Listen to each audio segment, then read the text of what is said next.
the South Florida Mosaic, your magazine show with pieces of news, arts, and culture, Wednesday mornings on UIC Radio.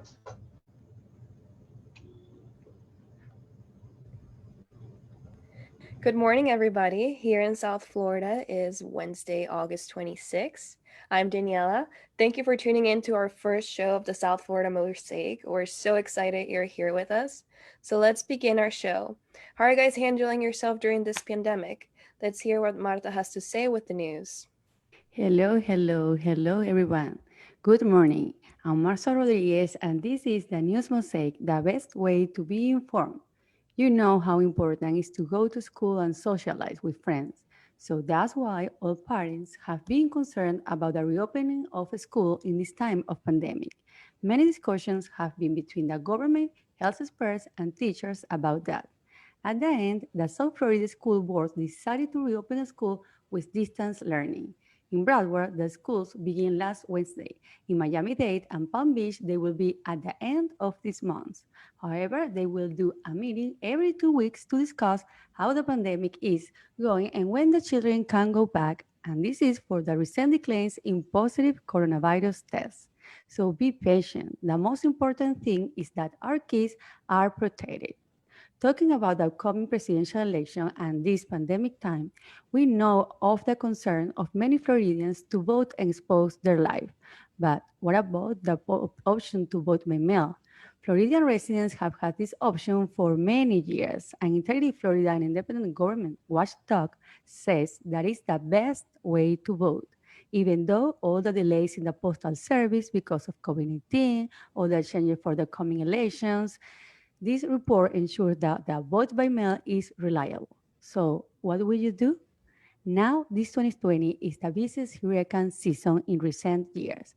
The NOAA Center predicted that this year we're going to have around 25 storms, and some of them could be hurricanes. In fact, yesterday we had Marco and Laura, a double hurricane targeting U.S. Gulf Coast. Today, Marco weakened, but Laura got stronger. Now it's category 3. But don't be afraid, be aware. And this pandemic also has a miracle. A giant panda cub was born at the National Zoo. It was a big surprise. I'm Marta Rodriguez from the South Florida Mosaic, your magazine show on UAC Radio. And now let's hear what Daniela has to say about music during this pandemic time. Hi, I'm Daniela once again with the music and entertainment news. And as you guys might know, the entertainment industry has suffered so much in the last few months with canceled shows and other shows that have been postponed until 2021. Many musicians, audio engineers, and all the people that work behind the scenes in the industry are unfortunately out of work right now. Some of them even have had to take up odd jobs to make sure they can get through this pandemic. Some artists like Betty Who, they have started a Patreon campaign where people can donate to them and then you can get exclusive content from your favorite artists. So some new music that has come up of this pandemic has been Taylor Swift's Folklore album, and it was all recorded in 3 months and remotely. So all the musicians and engineers were in different parts of the country, and they were all doing everything.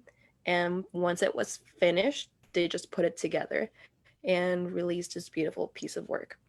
So, if any musicians have ever tried it, meeting on Zoom and playing together, it's nearly impossible. So, with the use of Jack Trip, they can feel like they're almost in the same room because the files travel so fast that it's like musicians are 20 feet apart in the room.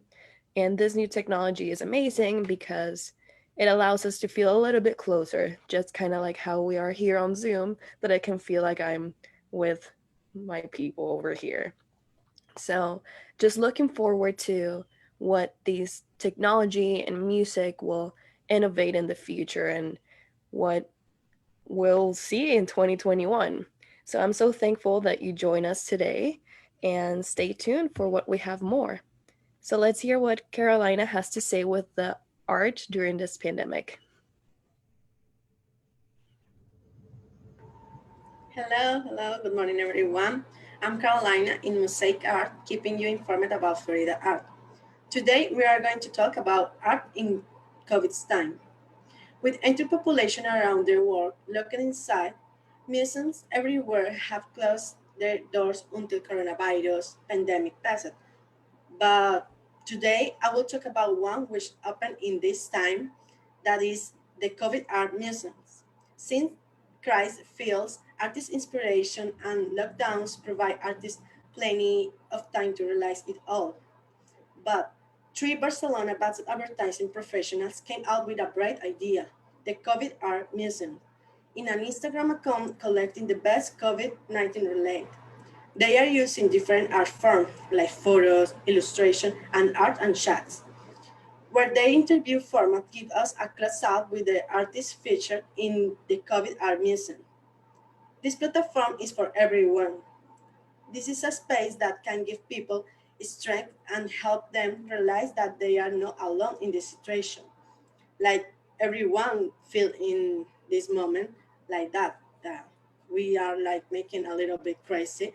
So the art make us to express in photos. That is the idea for the COVID Art Museum.